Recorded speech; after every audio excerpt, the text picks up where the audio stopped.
So hello guys, today we have quite an unusual topic. It's also connected to the Blazor server and dotnet 7, but it's related to the recent contest in the company, and here we are gonna do make the existing AI-based app in the Blazor server and dotnet 7 just a bit better.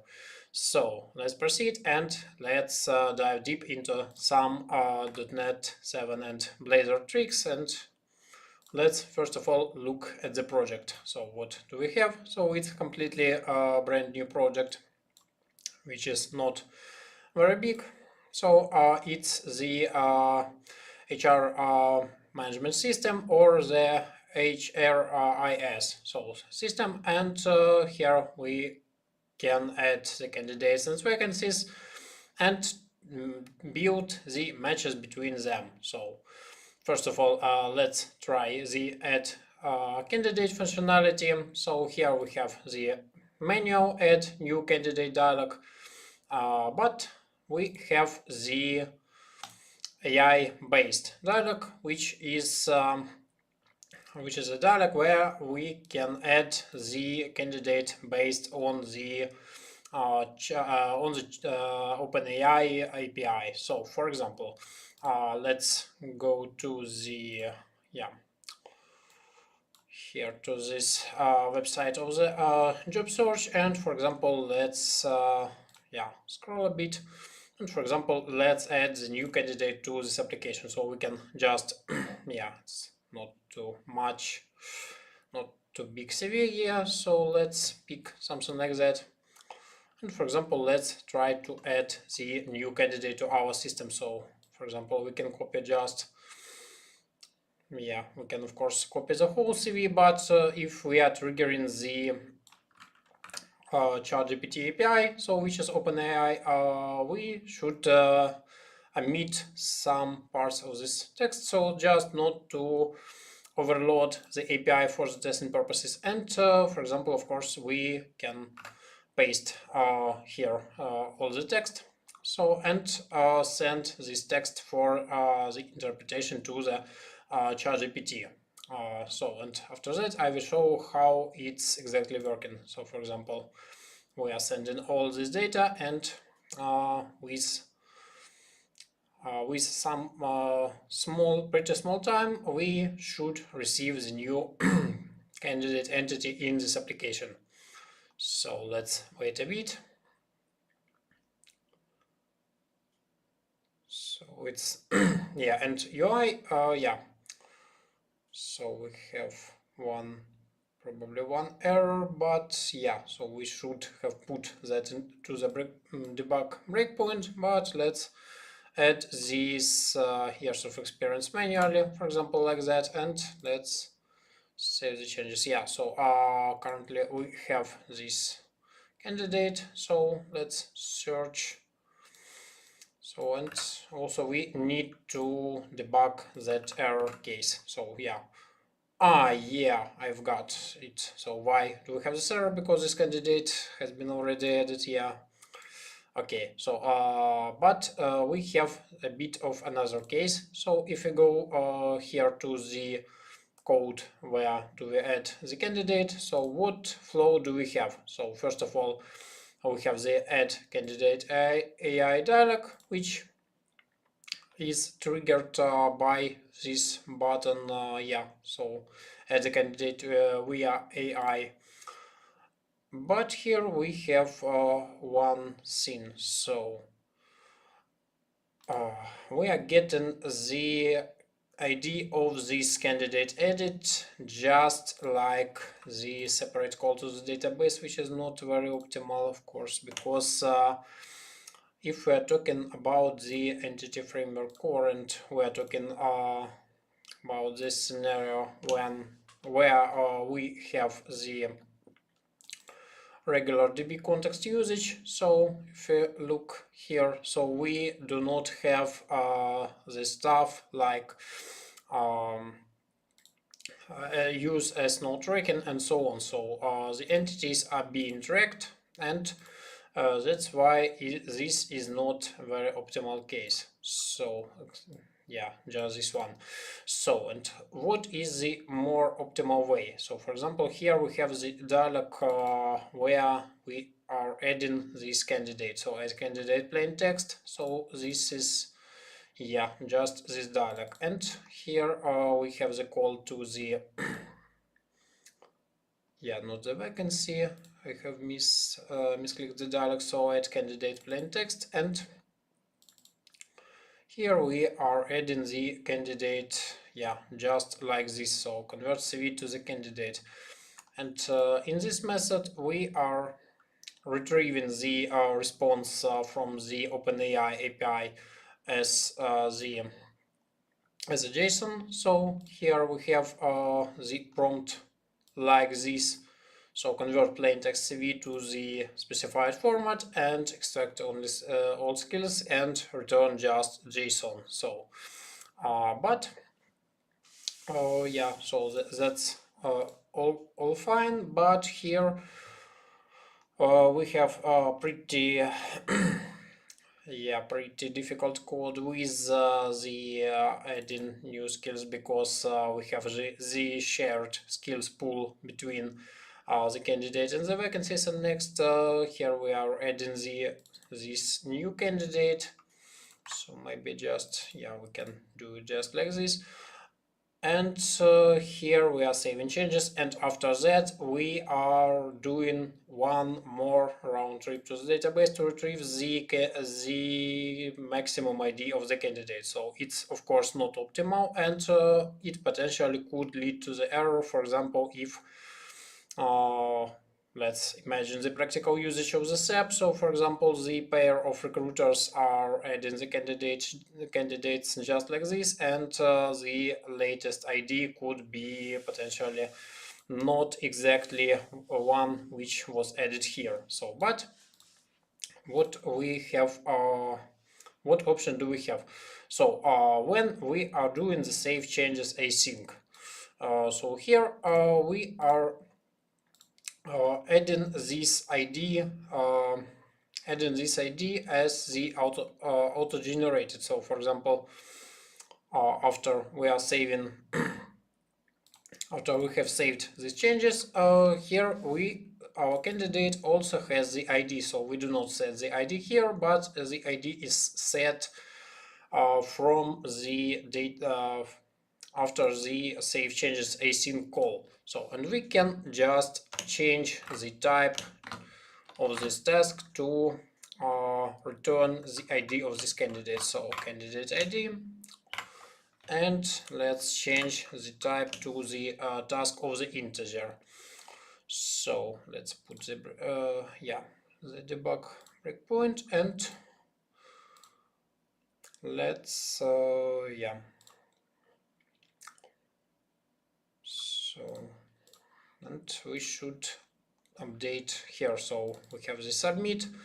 Next let's put the candidate ID, and let's set this candidate ID as here, and let's set it as 0. And next yeah, so here we have this spinner.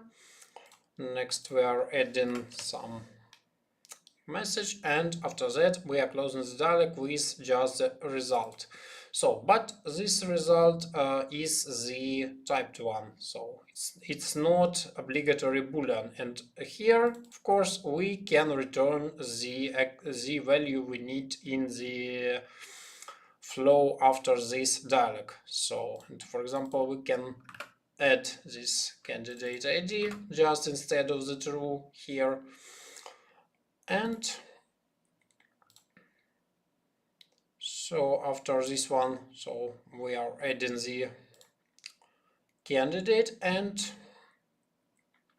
when we call the other function, so it's the, yeah, so it is bound to ID. So when we are opening the editing dialog for the newly added candidate, instead of this one, we can just use the result.data. So data is the object, and yeah, but here we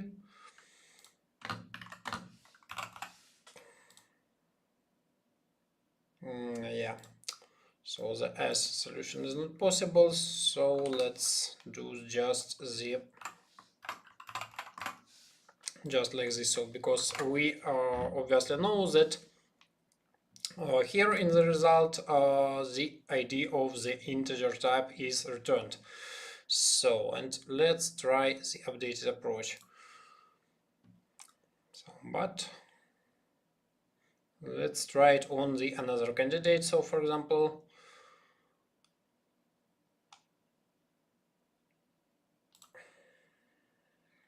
yeah, so you can just refresh here, and for example,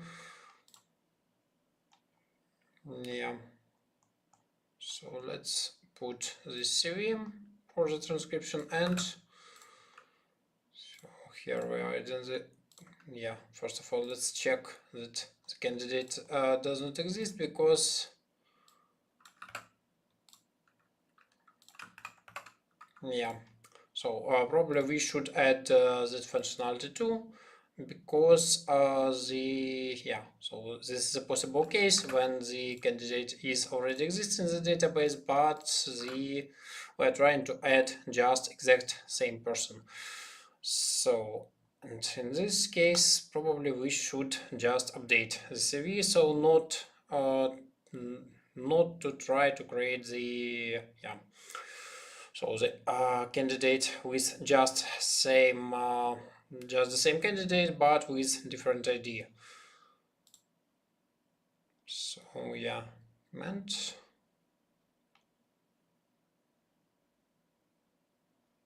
yeah, so but we have received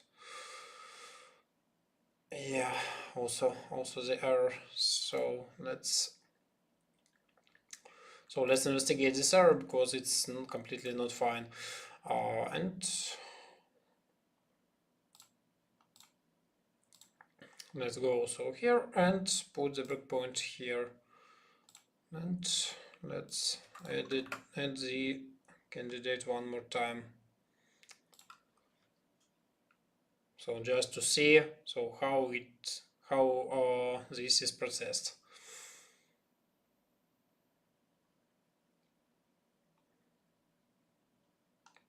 Yeah, and what do we have here?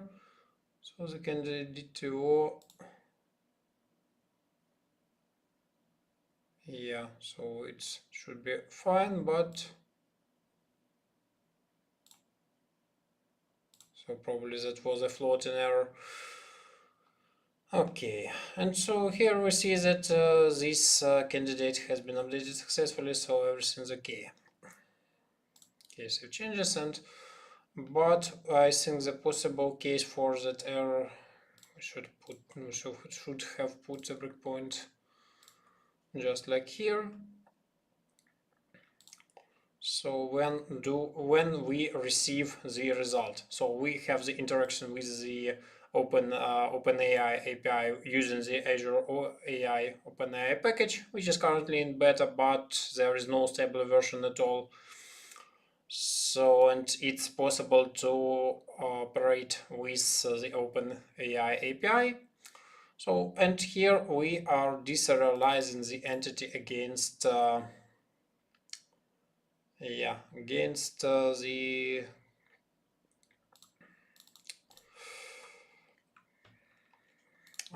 so, and what is the possible case in terms of the candidate? So we are deserializing the candidate, let me see, against the candidate DTO. So when candidate DTO has the years of experience of the integer. So, and here we are adding the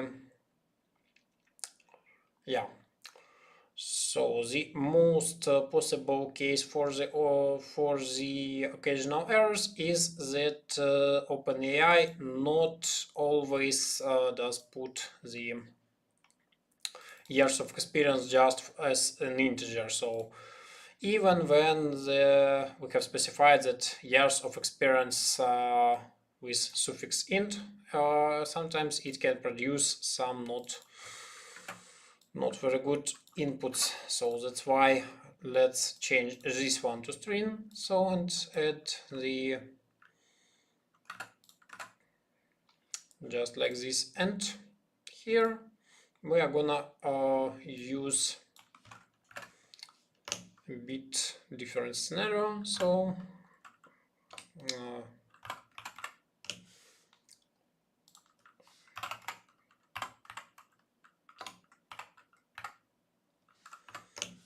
in try parse,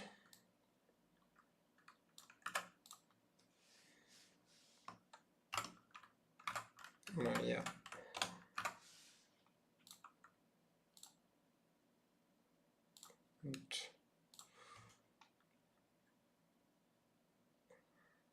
yeah.